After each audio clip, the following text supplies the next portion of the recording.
연초이후 나스닥 지수가 30% 상승을 했습니다. 그 기간 동안 우리 종합주가 지수는 2010에서 2100이 됐으니까 대략 한 4% 정도 오른 셈이 됩니다. 두 나라의 지수가 이렇게 크게 차이가 나다 보니까 그 원인이 무엇이냐를 둘러싸고 여러 가지 얘기들이 많이 나오고 있는 상태입니다. 주로 많이들 얘기하는 게 외국인 매도 부분인데요. 그게 다는 아니지 않을까라는 생각이 좀 듭니다. 경제와 주식시장에 대해서 알아보는 시간을 갖도록 하겠습니다. 김한진 KTB증권 수석연구위원, 김영렬 교보증권 리서치센터장 나오셨습니다. 예, 안녕하십니까? 네, 안녕하세요. 그 글로벌 주식시장 중에서 중국 시장이 굉장히 안 좋고요. 그 다음에 한국 시장이 또 굉장히 안 좋습니다. 지난주까지 한 4% 정도밖에 못 올랐기 때문에 여러 가지 얘기들이 많이 있는데요. 먼저 센터장님께서 우리나라 주식시장을 한번 좀 진단을 해주셨으면 싶습니다. 네, 우선은 지금 2010년대 이후로 글로벌 밸류 체인에 대한 변화가 주식시장에 대한 어떤 선택에 있어 우선순위를 결정한다라고 평가가 되어지는데요. 그동안 세계 경제가 빠르게 성장하고 또 그 성장을 선진국보다 신흥국이 선도하는 당시에는 그 제조업들의 어떤 그 생산과 그리고 수익성과 연계된 부분 등이 하나의 밸류 체인의 가장 탑 티어에 나섰었던 적이 있습니다. 당시에는 한국을 비롯한 중국 이런 어떤 제조 중심의 국가들에 대한 투자 매력도가 크게 신장되었었던 적이 있는데요. 하지만 저성장 저금리 시대가 이제 시연된 이후로는 오히려 밸류 체인에 대한 이동이 제조 쪽보다는 오히려 핵심 경쟁 제품 등에 대한 생산 그리고 강력한 마케팅 채널들과 같은 어떤 플랫폼 경제 이런 쪽으로 밸류 체인에 대한 이동이 있어 왔다라는 거죠. 그렇다 보니까 전혀 매력이 기존의 어떤 구조적인 침체에 빠졌다라고 단정 지을 수는 없겠지만 그 같은 밸류 체인에 대한 이동 등이 어떤 그 투자 우선순위에서의 무게중심의 변화를 일으켰다라 볼 수가 있을 것 같고요.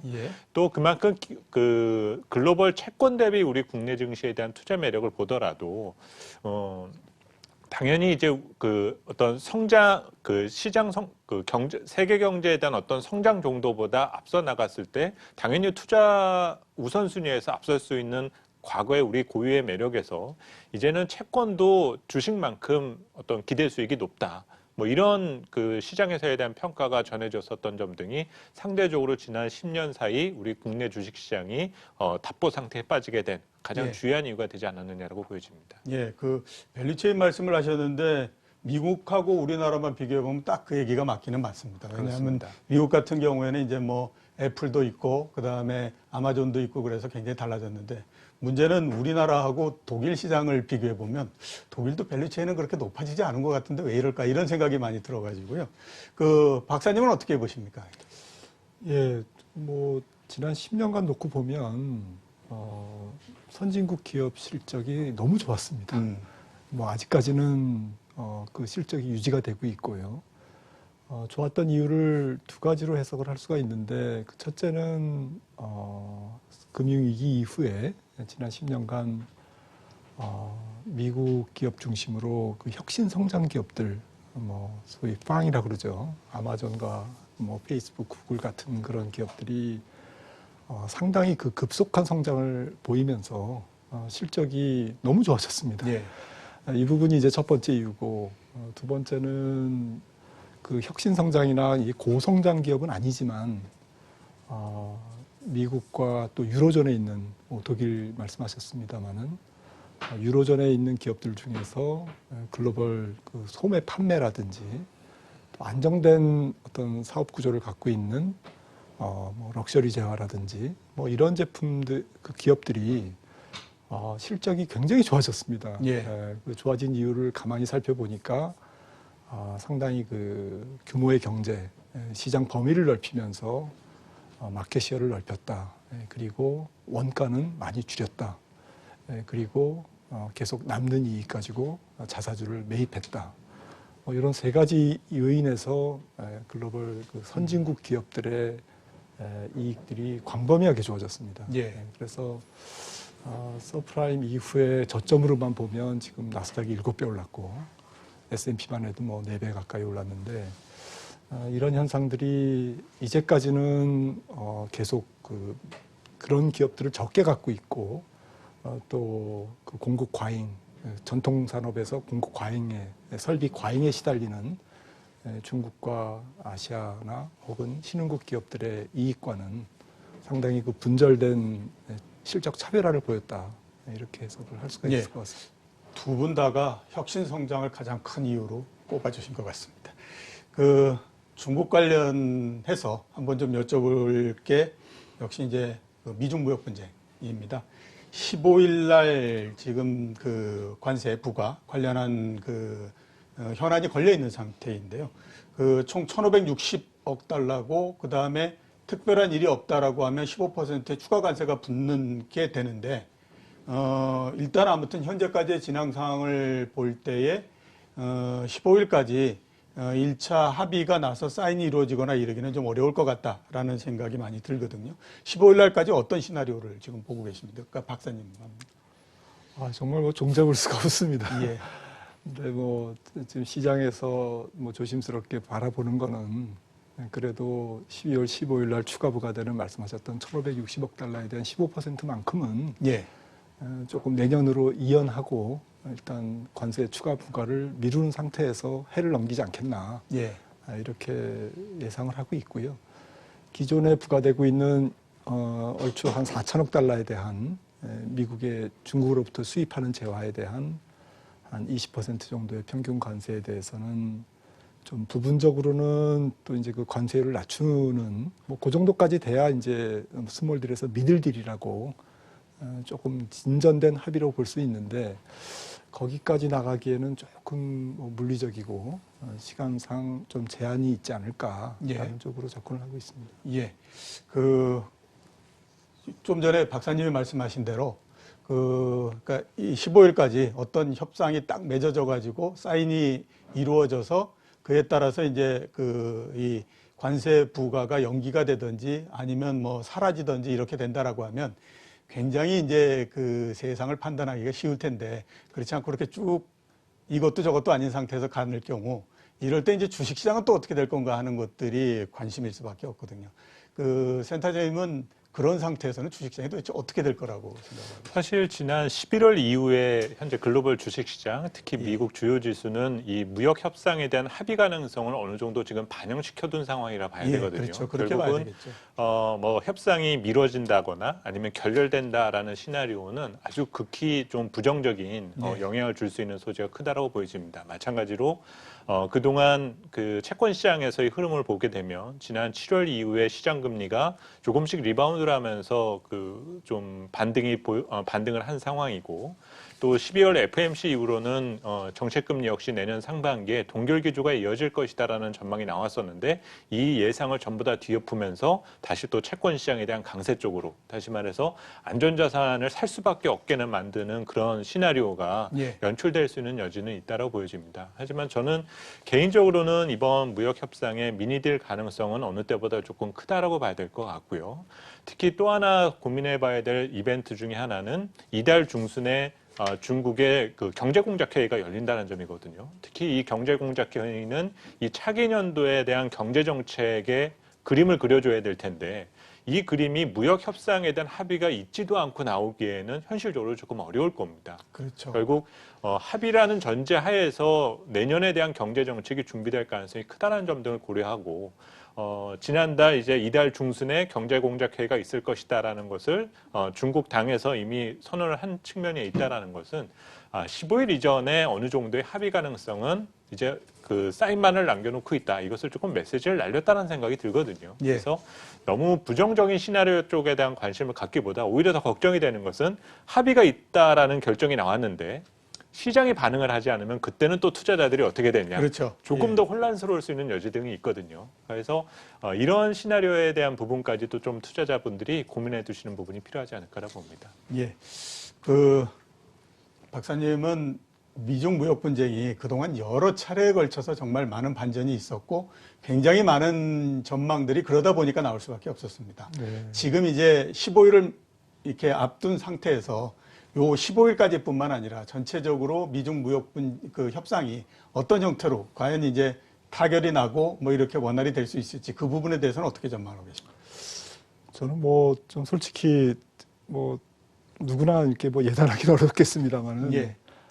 내년 11월에 미국의 대통령 선거가 있기까지 혹은 그 이후에 2021년 내지는 뭐 2022년 이후에까지 상당히 그 지지부진한 상태로 진행될 가능성이 매우 높다. 예. 무역 분쟁의 핵심은 뭐 많은 분들이 지적합니다만은 결국 기업 분쟁이고요. 중국 기업들에게 미국 입장에서 좀 천천히 성장해라. 좀 빨리 쫓아오지 마라. 그리고 특히 혁신 성장 기업이라든지 이 첨단 산업 쪽에서 조금 계속 견제와 어떤 그 성장에 대한 어떤 그 제동을 거는 그런 의미가 훨씬 더 함축돼 있기 때문에 근본적으로 중국 입장에서는 앞으로 이제 계속 성장을 해서 선진국이 해야 되고 세계 시장 점유율도 이제 그 좀 첨단 산업, 고부가 산업 쪽에서 지금 높여야 되는데 예. 미국 입장에서는 이제 기분이 안 좋은 거죠. 조금 보시는 것처럼 중국 점유율이 워낙 가파르게 지금 상승하고 있고 한국도 뭐 뉴스가 나와가지고 최근 뭐 그 세계 교육 비중이 3% 미만으로 이제 떨어졌다는 뉴스 나오는데 중국 입장에서는 이제 그 전통 산업이 아니라 이제 새로운 성장 산업 쪽에서의 점유율 상승 이 부분에 이제 모든 국가적 총력을 기울이고 있고 이 부분에서 국민의 국가 경제 부가가치를 높여야만 선진국으로 이제 도약을 할 수가 있고 예. 그런 입장이기 때문에 도저히 받아들일 수가 없습니다. 그 부분에 지적재산권 문제라든지 이런 부분이 있고 그 부분에 대해서는 미국은 중국의 자존심을 건드리는 국내 법안의 어떠한 명문화를 요구하고 있고 중국 입장에서는 뭐 자존심상으로도 그렇지만 수용하기가 어려운 근본적인 이런 한계가 있습니다. 이런 상태에서는 결국 애매한 스몰 딜로 추가 관세 부분과 기존 관세되어 있는 부분을 서로 뭐 밀고 당기는 과정 속에서 내년도에도 시간만 끌 가능성이 좀 있어 보인다. 예. 만약에 정권이 바뀌면 어떻게 될 거냐. 미국이 민주당으로. 놀랍게도 2008년 이후에 오바마 정부 이후에 보호무역 조치 건수는 오히려 그 이전에 조지 W 부시 대통령 때보다 오히려 늘었습니다. 예. 보호무역 조치 건수가. 그러니까 미국의 어떠한 그 정책 정당이 바뀐다고 해서 보호무역에 대한 근본적인 태도가 바뀐다고 보는 것은 좀 잘못된 해석이 아닌가 이렇게 생각합니다. 시작은 공화당이 했지만 민주당으로 넘어간다고 하더라도 별달리 크게 네. 차이가 나진 않을 거다. 이렇게 이제 말씀을 하신 건데요.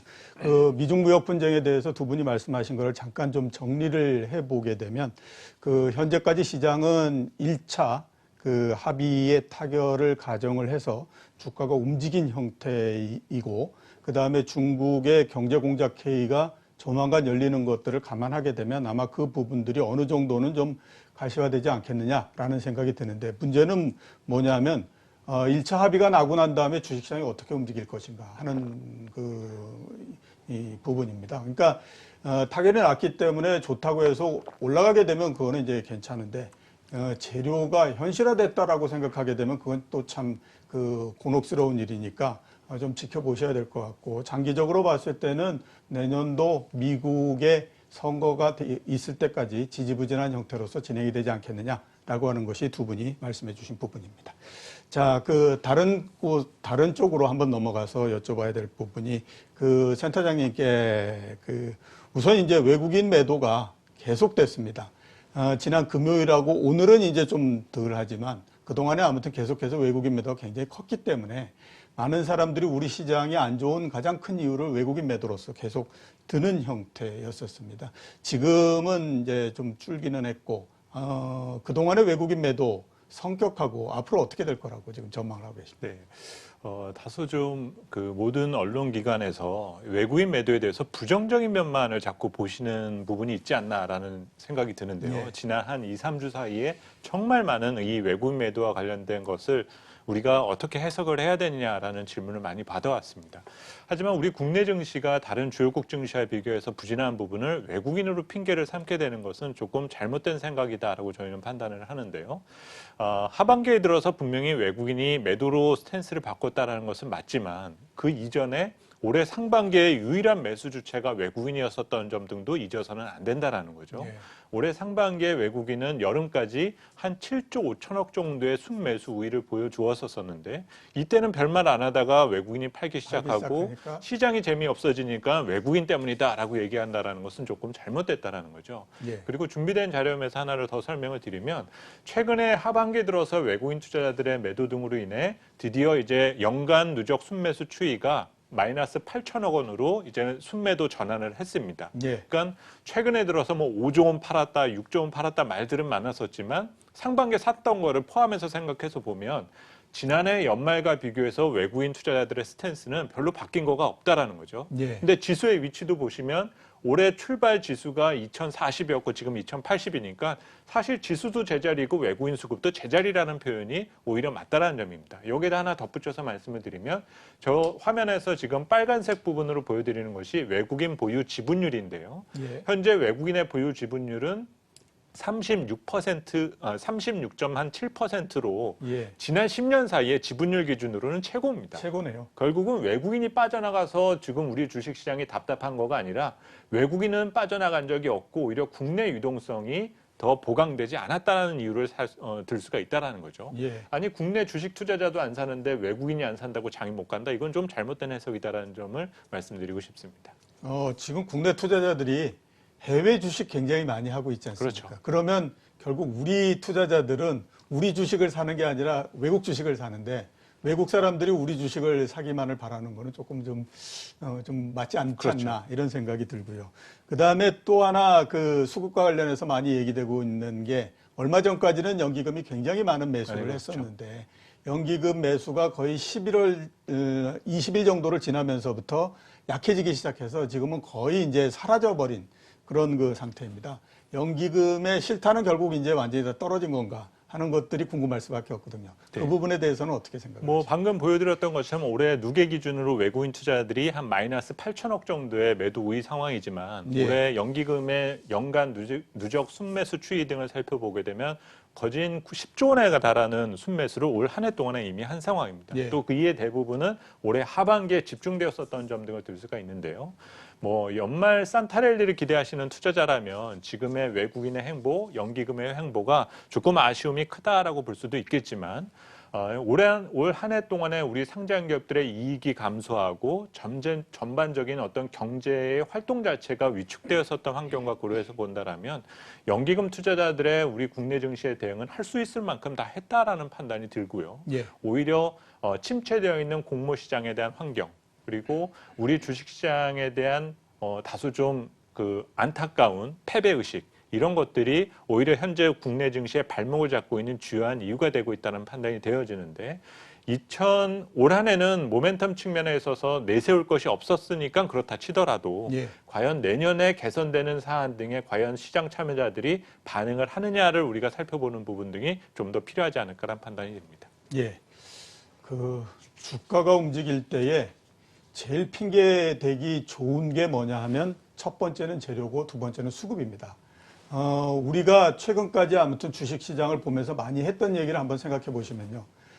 주가가 오르고 떨어질 때마다 미중 무역 분쟁이라는 얘기를 했습니다. 이거는 재료고요. 그 다음에 주가가 떨어질 때 많이 얘기했던 게 외국인 매도였고 오를 때 많이 얘기했던 게 연기금의 매수였습니다. 이거는 수급입니다. 이거는 부분적인 것밖에 설명을 해주지 못하고요. 결국 그 주가의 움직임을 근본적으로 결정하는 것은 펀더멘탈한 부분이다라고 하는 것을 좀 인식을 하셨으면 하는 생각이 많이 듭니다. 자, 이제 미국 경제 부분, 그 다음에 경제에 대해서 조금 이제 제가 한번 여쭤보도록 하겠습니다. 네네. 박사님께. 지난주 금요일 날에 미국의 그 고용보고서가 나왔습니다. 네. 실업률이 3.5%로 거의 60년 만에 최저치이고요. 그 다음에 신규 일자리가 26만 개 정도가 생겼습니다. 원래 ADP 보고서가 나올 때만 하더라도 고용이 굉장히 안 좋을 거라고 생각을 했었는데 의외로 고용이 굉장히 좋은 형태였었거든요. 그리고 그 신규 실업자 그 보험, 그 신규 실업수당 보험 청구하고 이러는 것도 보면 조금씩 줄어들고는 있고요.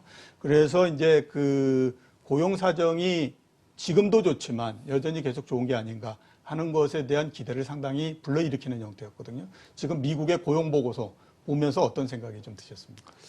예, 뭐 사실 미국 고용에 모든 투자자들이 관심을 가질 수밖에 없는 이유를 예, 잠깐 그렇죠. 설명드리면 사실 전 세계 산업 생산이 지금 조금 올 한 해 주춤했고요. 예.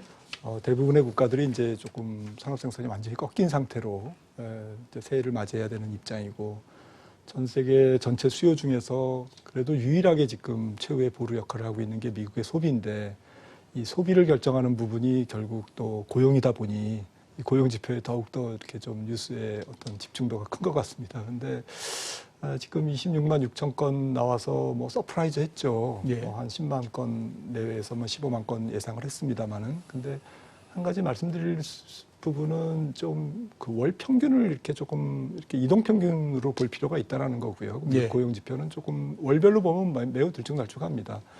그래서 뭐 지난주에 나온 고용 지표 자체를 뭐 폄하한다기보다는 평균적으로 뭐 한 25만 명에서 7만 명 나오던 뭐 한 6개월에서 한 1년 전에는 20만 명 위에서 놀던 월간 일자리 창출 수가 지금은 이제 15만 건에서 왔다 갔다 하고 있고 예. 지난달은 이제 좀 서프라이즈해서 또 향후의 기대치를 높이긴 했습니다만은 저는 몇 가지 이유에서 조금 내년도에 미국의 고용 지표는 조금 지금보다는 아래쪽에서 형성될 가능성이 매우 높다. 예, 아래쪽에. 네. 그러니까 지금보다는 좀 네. 나쁜. 네네네.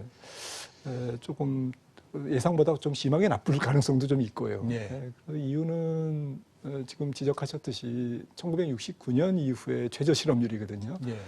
이 정도의 실업률에서 지금 뭐 임금 상승률이 한 3% 정도밖에 안 나오고 있습니다. 물론 이제 높은 임금 상승률이라고 볼 수도 있지만 고용 지표의 개선과 임금 상승률의 선순환이 계속 일어나야만 주거니 받거니 이제 뭐 일자리도 창출되고 소매 매출도 좀 증가되고 이러면서 주식시장도 좋아지고 이렇게 해서 이제 모든 게 최근 몇 년간 이루어졌던 것처럼 이제 선순환의 구조 속에 들어가는데 예. 일단 물리적으로 실업률이 이제 너무 낮아져서 더 이상 낮아지기는 어렵다. 그다음에 고용될 수 있는 사람은 거의 다 고용됐다. 거의 다. 예. 기업들이 지금 추가로 이제 사람을 뽑고자 하는 쪽에서의 일자리 구인난에 지금 닥쳐 있는 그런 업종은 뭐 코딩이라든지 이런 4차 산업과 관련된 이런 쪽이고요. 보시는 것처럼 미국의 이제 서비스업 ISM 지수가 미국의 이제 소비 지수라고 보시면 될 것 같은데 전체적인 흐름은 2, 30만 명을 이제 조금 그 상단으로 해서 예. 계속 부딪히는 모습이죠. 그렇죠. 그래서 2015년부터 계속 그 상단에서 그 파란색 선이 부딪혀서 지금 6개월 평균으로는 한 20만 건 뭐 이렇게 내려와 있습니다. 예. 이런 상태에서 거듭 말씀드리지만 실업률의 조금 한계, 추가적인 개선의 한계, 임금 상승률의 추가적인 개선의 한계, 그다음에 일부 마찰적 실업. 그러니까 고용될 사람들은 거의 다 고용됐고 기업들이 필요로 하는 어떤 재원들은 인적 자원은 또 다른 쪽에 예. 이런 부분들은 또 전체적인 소비를 끌어올리기에는 조금 제한된 그런 측면이 있기 때문에 또 한 가지 측면은 지금까지 특히 최근 4, 5년간을 놓고 보면 임금 상승률과 처분 가능 소득의 증가율보다는 훨씬 더 지금 소비 지출 증가율이 조금 높았거든요. 미국에서.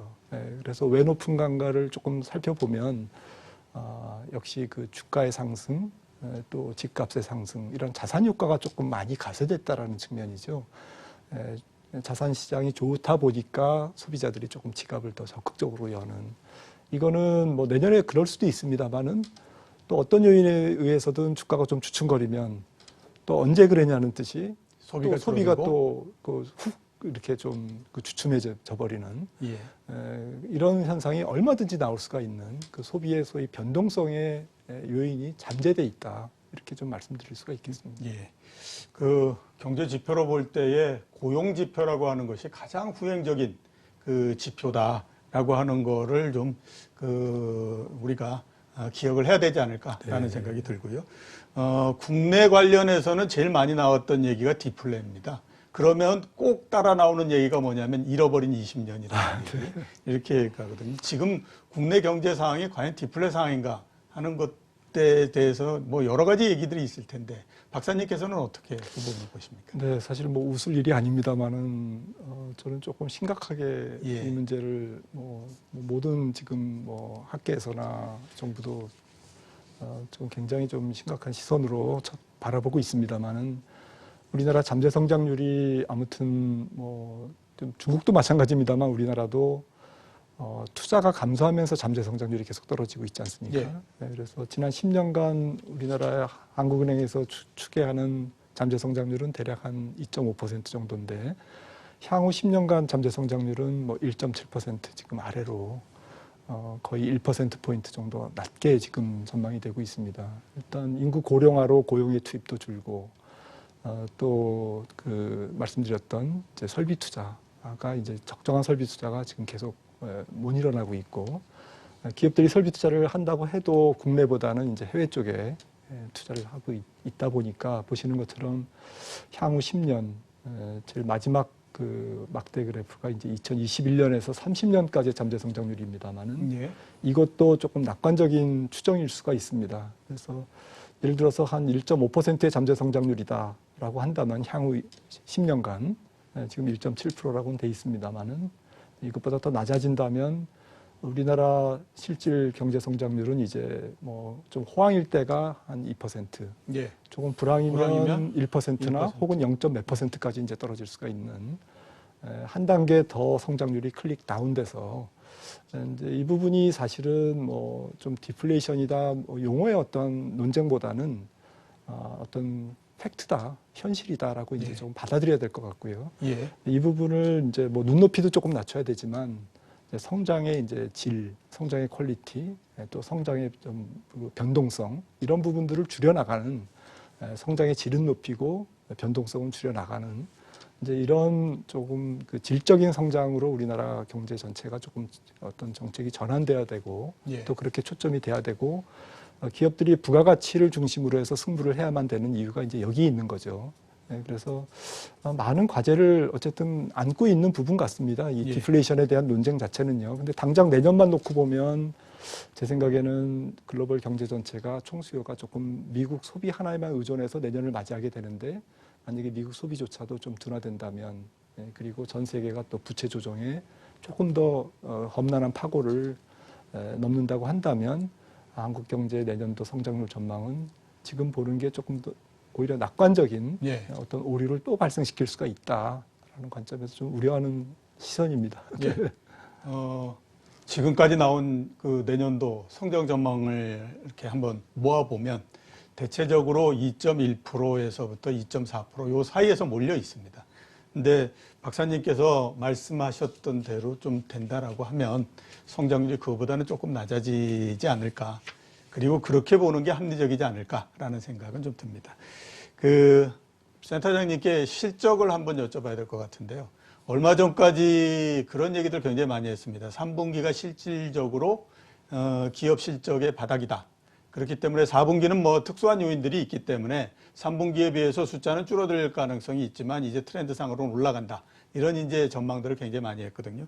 그리고 나서 지금 이제 4분기 실적 전망을 보면 여전히 계속해서 4분기 실적 전망이 계속 줄어들고 있는 게 사실입니다. 4분기 실적은 어떻게 우리가 전망을 해야만 됩니까? 네, 말씀하셨던 것처럼 일반적으로 4분기 이익 전망에 대해서는 가장 신뢰가 낮은 분기라고 보실 수가 있고요. 예. 대부분의 애널리스트 몇몇 삼성전자나 몇몇 대기업들이 4분기 실적에 대해서 전망치나 이런 내용들을 내놓기는 하지만 예. 대부분의 경우에는 4분기에 대해서는 애널리스트들도 잘 추정을 하지는 않습니다. 예. 결국 4분기, 그러니까 전체 연간 실적에서 1, 2, 3분기까지에 대한 확정 실적을 뺀 나머지를 가지고 4분기 추정치다라고 우리가 표현을 쓰게 되는데요.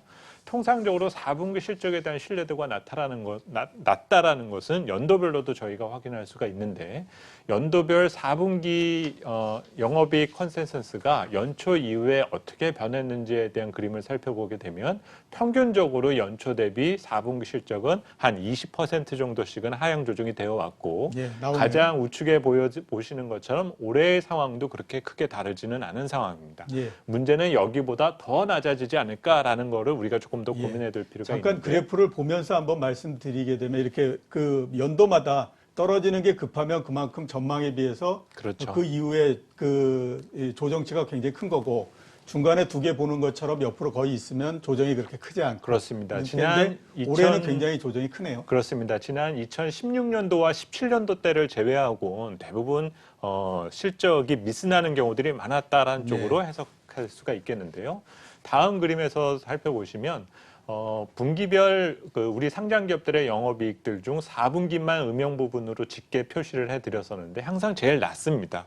지난 17년도에 40조 영업이익을 기록했었던 때를 제외하고서는 4분기 영업이익이 30조를 상회했었던 적은 거진 없는 상태고 예. 현재도 예상되는 올해 4분기 예상 영업이익이 한 30조 4천억 정도로 예상을 하고 있는데 예. 이거에서도 대체적으로는 한 10%는 낮게 보시는 부분이 맞습니다. 결국 예. 올해 4분기 실적에 대해서 그렇게 큰 의미를 두실 필요까지는 없다라 보여지는데 문제는 내년 1분기부터 실적이 턴하는 것이 분명히 확실하냐 여기에 의미를 찾는 것이 가장 중요하거든요. 예. 여기에서 하나 힌트를 찾을 수 있는 부분이 지난 11월 달 수출이 12개월 연속 마이너스 성장했다는 소식이 전해졌고 당시에 우리나라 수출이 한 440억 불 정도를 기록했다라고 우리가 뉴스를 접했는데요. 이 숫자대로 우리가 연말 연초까지 이어지게 된다면 우리 한국 수출이 본격적으로 망가지기 시작했었던 것이 올해 1월이었었는데 예. 당시에 기록했었던 숫자가 바로 440억 불입니다.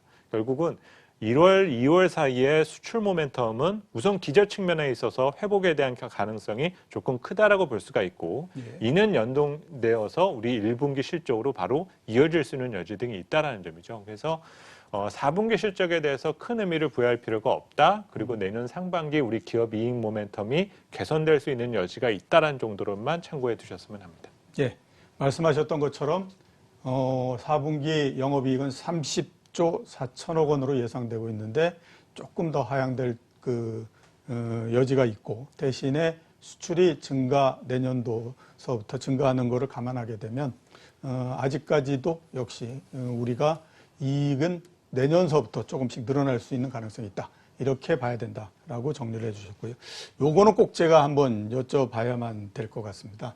이맘때가 되면 항상 나오는 게 대주주 양도세 얘기입니다. 그래서 주식이 나올 가능성이 있기 때문에 12월 달은 중소형주가 굉장히 안 좋다.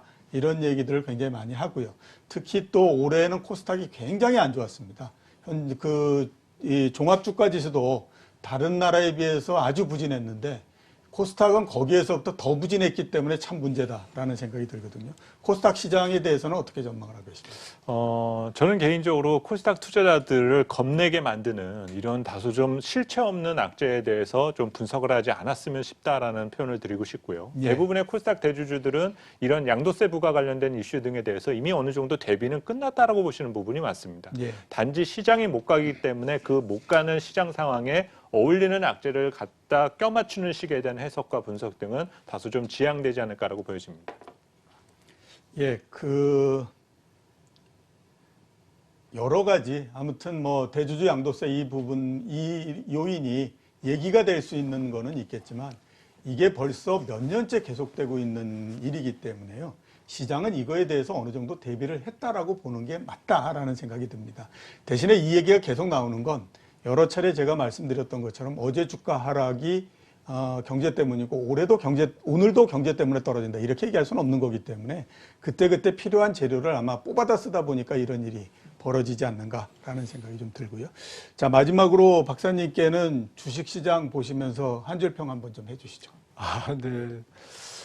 조금 올해 이렇게 전체적인 거를 좀 정리를 해보면 한국뿐만 아니라 글로벌 투자자들의 포트폴리오가 상당히 동조화되고 예. 또 저금리가 뭐 수년간 지속되다 보니까 특히 그 위험 자산에 대한 그 투자가 채권 시장이든 주식 시장이든 기관 투자가들의 또 개인도 마찬가지입니다만은 특히 전 세계 기관 투자가들이 다 동조화돼 있고 매우 현금 버퍼가 적다고 그럴까요? 예. 그래서 만약에 금리가 올라가면 유동성이 확보될 수 있는 자산을 팔아야 되고요. 또 금리가 만약에 전 세계적으로 앞으로 떨어지면 또 투자할 데가 없습니다. 그래서 더 그 지금 저 위험 자산이라고 할 수 있는 그런 중위험 중수익 자산에 더 베팅을 해야 되고, 이래서 쏠림과 역쏠림이 굉장히 그 변동성이 클 수밖에 없는 시장이다 보니까 예. 지금 투자자 여러분들이 시청자 여러분들이 올해 한 해 고생을 하셨는데 이거는 전 세계가 다 마찬가지인 현상이고 그만큼 투자가 좀 어렵습니다. 예. 기운 내십시오라는 말씀을 드리고 싶고요. 아울러서 이런 매크로의 변동성이 높은 시절에는 결국 꽁 잡는 게 매라고 이익의 변동성이 적은, 저희가 이제 그걸 퀄리티 스타일이라고 그러거든요. 조금 이익의 변동성이 적은 그런 좀 돈 잘 버는 기업들을 결국에는 발굴해야 되고, 이거는 전 세계 투자자들이 다 똑같은 시각이기 때문에 내년도에 이런 종목으로 더 쏠림이나 예. 조금 과열이 발생할 수 있기 때문에 그런 쪽에서 좀 종목을 좀 찾아보시기를 권유해 드립니다. 예. 한 줄 평을 해달라고 말씀을 드렸더니 한 단어로 정리를 해주셨습니다. 변동성이라고 하는 한 단어로 일단 정리를 해주신 것 같습니다. 오늘 이렇게 나와주셔서 대단히 감사합니다.